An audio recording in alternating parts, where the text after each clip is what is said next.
राज्यात मागील काही दिवसांपासून मराठा आंदोलनाची धग कायम आहे।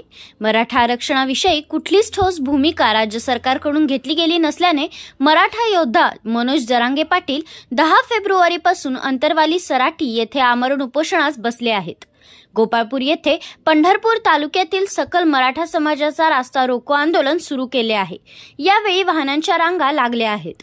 संघर्ष योद्धा म्हणून जरांगे पाटील यांच्या प्रकृतीला कुठली बाधा झाल्यास सरकार आणि सरकारमध्ये सहभागी असलेले राजकीय पुढारी, राजकीय नेते, खासदार, आमदार, मंत्री हे जबाबदार राहतील अशा घोषणा देऊन सरकारचा तीव्र निषेध करण्यात आला आहे।